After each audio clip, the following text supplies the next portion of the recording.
Hi everyone, I'm Casey Havekes, one of the dairy management specialists with Cornell Cooperative Extension's North Country Regional Ag Team.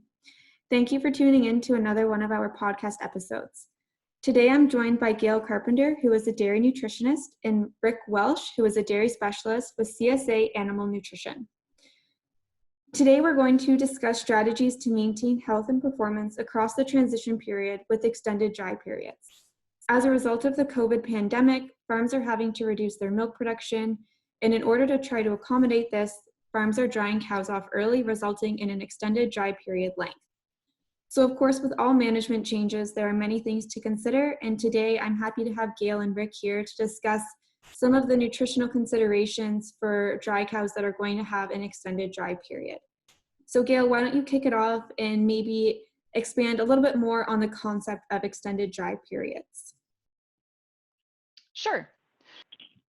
So, I mean, it's in the name, right? Extended dry periods are extra long dry periods. And it's kind of funny because a lot of people, when they're talking about dry period length, we're actually talking about until, all the crazy stuff happened this year, you hear people talking about changing dry period length and they're talking about going shorter. So it's a little bit of a paradigm shift and hard to kind of wrap your mind around sometimes that we really actually want to go longer. And I think it's been a little bit, from what I hear from people like Rick, it's been a little bit of a guessing game, right? We haven't really done too much of this before. Like a lot of things these days, we're kind of going by our best guess more than we have in the past, right? So Rick, how long are you seeing people going? I'm seeing people stretch from, a lot of people had dropped back to 50 days. Now we're getting back to 60 days, 70 days, and then picking and choosing, kind of cherry picking some cows that production has dropped off some, and we may be going as long as 90 days on a few cows. That creates some challenges in terms of energy intake and not allowing these cows to get too fat. I think the first place that we need to start, if we're going to make a decision like this, is taking a good hard look at our facilities to make sure that we can handle extra cows in a certain part of our facility. We need to know what our days carried calf, previous lactation days carried calf is running. That's something that's changing over time, especially as herds use more calving these bulls. Those lactation or gestation length is getting shorter. Mm-hmm. So we need to know where that is. And that's something that we ought to be doing anyway in terms of normal, back in the normal dry cow period. If we were looking at going to 50 days and we were running 7 or 8 days short, we need to make sure those cows get in a PreFresh diet, in plenty of time. Right. So I think that as we go to longer dry periods, the PreFresh diet is going to become even more critical to get those cows on, and 21 days is still the gold standard. I like 30 days on first lactation animals coming into that PreFresh pen to allow them to adjust, and we'll see where we land. There's cows headed to pasture that haven't seen pasture in a while as facilities are getting full. So we need to monitor and definitely not forget these cows just because we kicked them out somewhere. Right. Yeah. Yeah. That's kind of what we've been telling a lot of people, is that it comes down to your facilities is a big thing, like Rick mentioned. And then really with those diets, it's all about controlling energy intake, especially for those cows who are going to be out there upwards of 90 days or so. So what kind of cows are we cherry picking for something like that? The cow that probably shouldn't have gotten bred back, mm-hmm. that we held on to, and we're going to give her one more shot, and that's the one that she's stuck on. So now she's pregnant, and she was going to milk 400 days, and production has dropped to a point that it doesn't make sense to keep her on the lactation diet. Not only are we trying to make less milk, but we're cutting costs as well. Everybody's seen the milk checks that just came out, and we know the hit that farms are taking. So looking at lowering ration costs first and foremost, it's cheaper to put that cow on a far off dry cow kind of diet than it is to keep her even on a low group diet. Right. Controlling that energy intake. It's interesting that you talk about the fresh period, and I think maybe Casey will discuss this a little bit. a lot of times we think of those controlled energy rations or the high straw rations, we're thinking of a Goldilocks type diet. And I know, Casey, a lot of the work you did in your master's was on a single dry group ration, not a far off and a close up. But I think a lot of the concepts that we've learned from the research behind Goldilocks rations really can be applicable when we're talking about feeding these far off cows, controlling energy intake in these far off cows. Yeah, definitely. I actually really think that the diet consumed by the far off cow might be even more important in terms of limiting energy intake relative to the close up cows. So making sure that those far off cows aren't gaining excessive body condition when they're still achieving those high intakes, in the first couple of weeks after they get dried off. So in my work, we did feed the controlled energy dry cow diet for the entire dry period. And those cows did have higher intake in those far off weeks. So again, if you're going to be feeding a diet that's higher in energy, those cows are going to be over consuming energy relative to their requirements. And of course, they're going to be packing on the body condition. And that's just going to set them up for, higher chances of having poor metabolic health after calving. So I do think that if you're going to be drying cows off early, you really need to make sure that you are controlling that energy intake in those far off weeks, especially. Mm-hmm. Yeah, we won't know. I mean, if they're going to be dry 90 days, it's going to be 3 months from now that you're getting train wrecks. If you're not doing it right now. Exactly. Mm-hmm. Yeah. Both of you have mentioned the importance of controlling energy consumption in the dry period. So what are you guys seeing on farms? Are farms using large amounts of straw, or are they using a different type of forage to try to dilute the energy density? That's a challenge, especially in the Northeast. There's not a lot of straw around, especially as we get on towards spring. There wasn't a lot of straw made last summer. So the cost of straw has been prohibitive in a lot of places. So we are feeding probably more haylage than we're used to feeding to far off cows. And we're definitely feeding a more mature kind of hay just to try to fill cows up. The challenge is going to come from how do we fill cows up, especially as cows are headed to pasture. We probably are going to need to supplement that intake with something. And as with costs being what they are, if that's gluten feed or whatever type of grain gets put together for those cows, it's kind of a wait and see type of thing right now. Not sure. It's new enough, the concept that we know we need to limit energy, but exactly how it's going to get done is different farm to farm. I know that there's been some work on limiting energy intake on dry cows and looking not just at, so what we often do is we dilute that with straw or a lot of these bulky, lower quality forages, but really you could also limit feed dry cows in theory. You could just feed them less.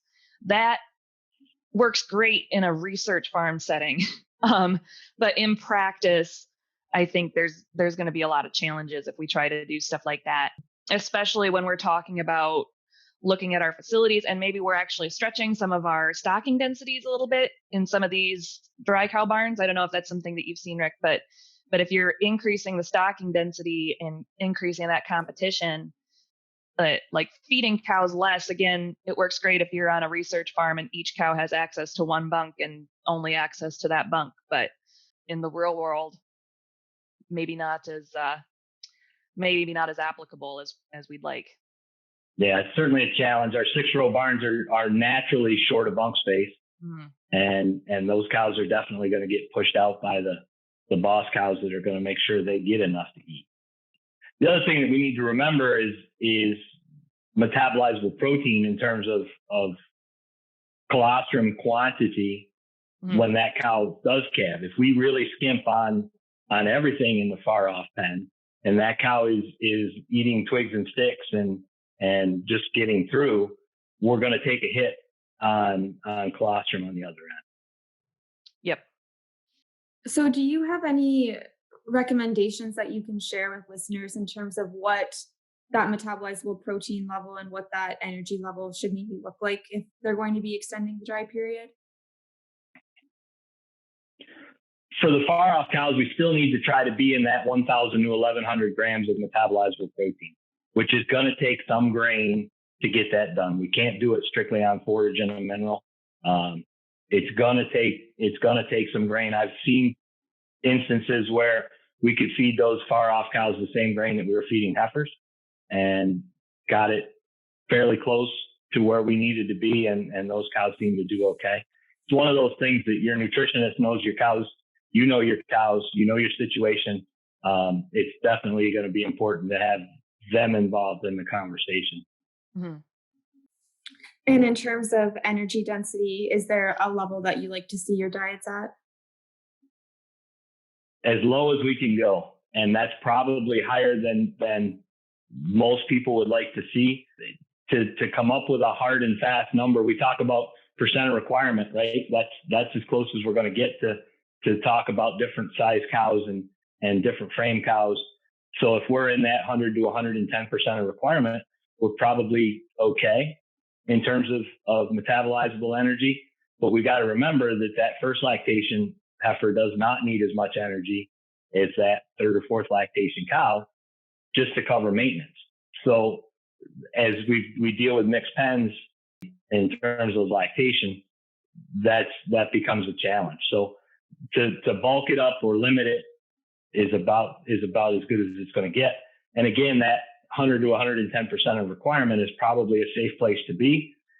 And I see a lot more that are between 110 and 120% of requirement than on the lower end. So it really sounds like it's a balancing act between, not giving them so much energy that they're going to increase their body condition, but also not giving them basically no nutrients, like you said, like sticks and twigs, and then having them be short on metabolizable protein. So I guess it really is a fine balancing act. And then I guess from my own experience in my grad studies research, we see that the management of those diets can also play a really large role. So things like particle size and density and whether or not you're adding water, things like that can really set the cow up for success or failure, depending on how you're doing it. So the only thing I'd add to that from a management standpoint is making sure that your particle size is small enough that cows aren't going to sort out the lower nutrient dense components like the straw or the mature hay that you're feeding. That's going to be the less desirable portion of that diet for those cows. So if you're able to make sure that particle size is small enough, that's a really important consideration too. And then the other thing that we saw from my research was that the density can play a role in sorting and intake. So if you are able to add some water to that diet to help minimize sorting, that's another good strategy. I was going to say, having caution that you're not adding too much, and especially as we're getting into warmer months here, we don't want to see too much heating at the bunk from rations that are too wet. Can you remind me what your dry matter was on your water study, Casey? It was 45% dry matter.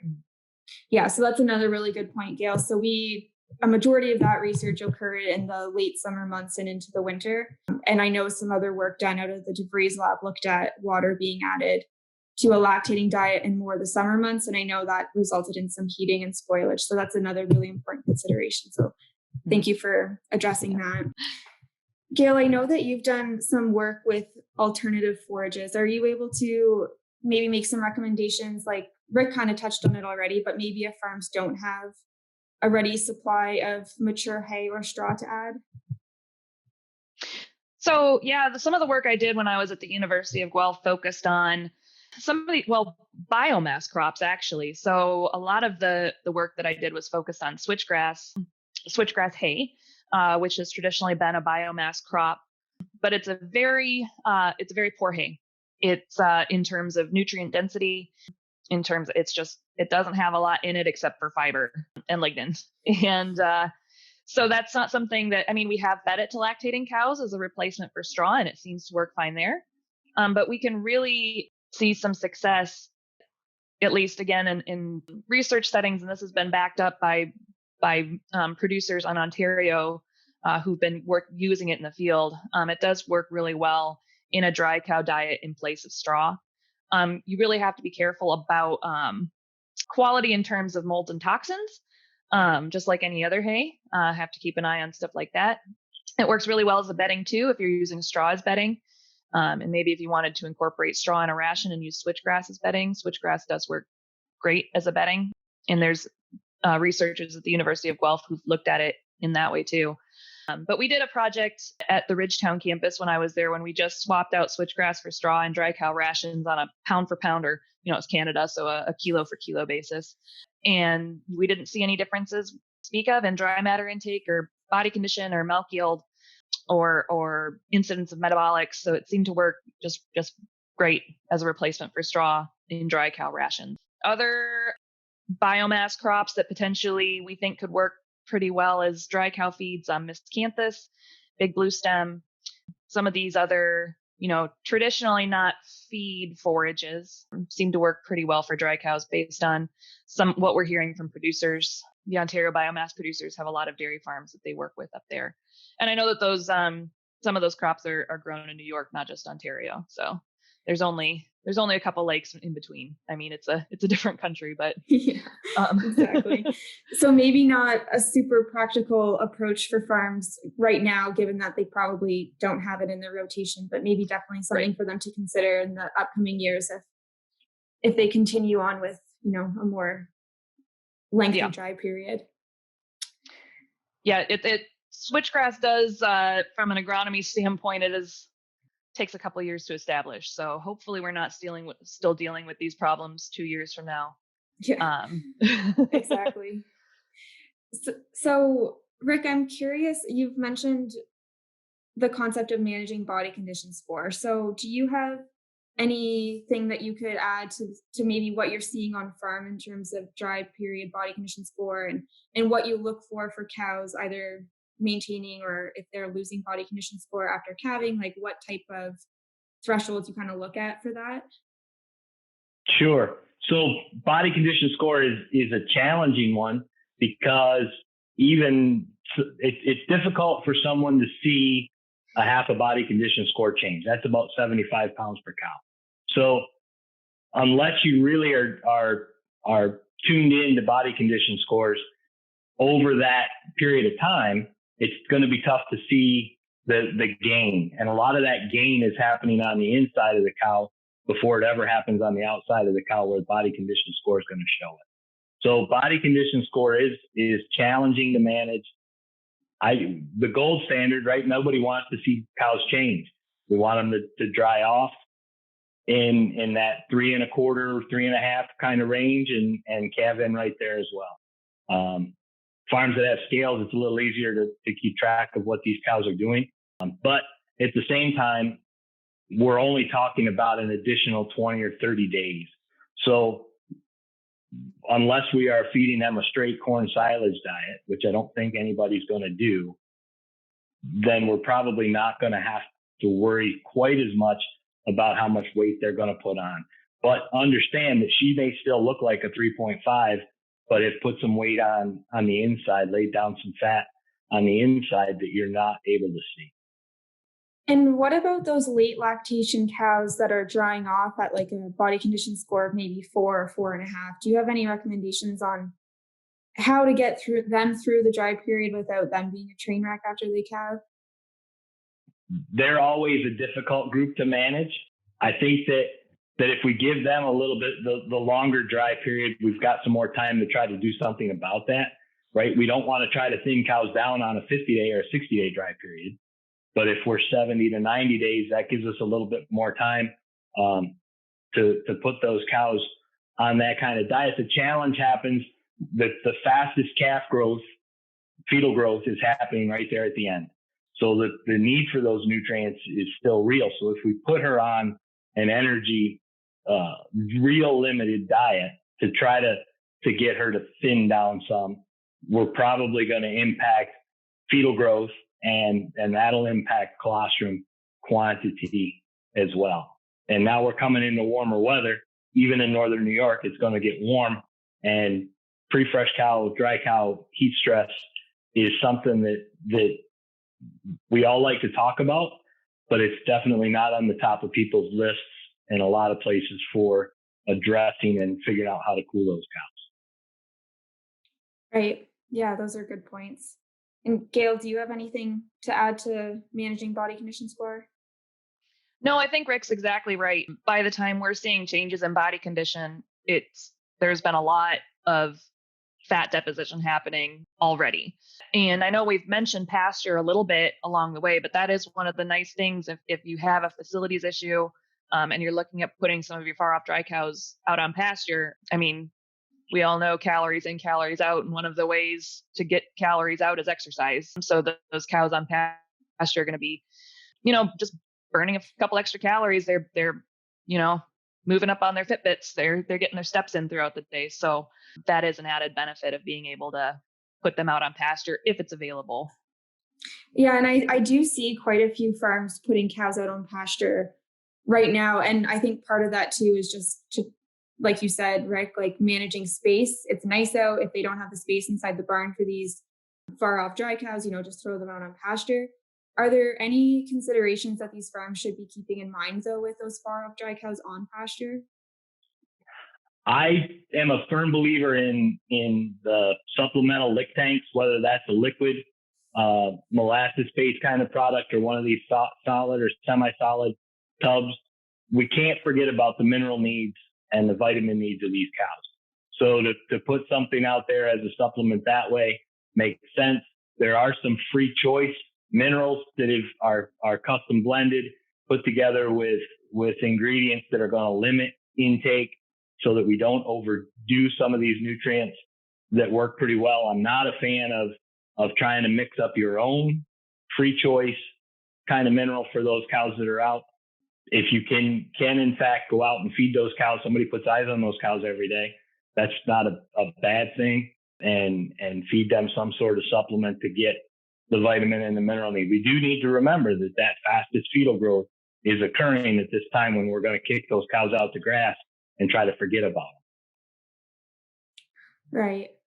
So making sure that they still have that mineral supplement is really important, you're saying? Yes. Okay, good. So just as we start to wrap up here, do you guys maybe have 3 main takeaway points that you'd like producers to take away from this podcast episode? Well, I think I'll say the first 2. I'll get the easy answers out of the way and then leave the hard one for Rick. But I think the 2 main takeaways that I have would be controlling energy intake would probably be number 1, and number 2 would be making sure that your facilities can handle the number of cows that you have. And Rick, I'll leave the third one to you. I think that the third one's going to be a little more philosophical in that we can't forget about these cows. And somebody a long time ago was talking about crop production in the spring and said that the most important thing you can put on your field is your shadow. We can't kick these cows out and forget about them. We are going to extend dry periods, 10 days, 20 days, 30 days. Some of those cows may go even longer depending on what their situation is. We can't forget them. We have to continue to manage them and put eyes on them and monitor what's going on. Yeah, that's a really good point. And that's kind of a main point that I've been trying to drive home with producers too, is that despite everything that's happening in the world and all these management changes that farmers are kind of forced to implement right now, I think it's really important that these changes aren't done at the cow's expense and that the cow is still managed well. Her health is still a top priority. Her welfare is still a top priority. So I really appreciate you touching on that point, Rick. And your 2 points, Gail. Those are really good management considerations to make sure that they're not a complete train wreck when they freshen. Right. We're having a hard enough time right now without making it harder for us 2 or 3 months down the road. Yeah, exactly. And we know that if cows start their lactation on a weak note, then they're just not going to peak the right way. And they're going to have more metabolic issues and a harder time breeding back and whatnot. So it's really important that they get off to a good start. So thank you both very much for joining me today and discussing some of these strategies for extended dry periods. I really appreciate it. And I think our listeners really will appreciate it as well. And I hope you guys are able to enjoy this nice weather, and we will chat again soon. Thanks for having us, Casey. Thank you.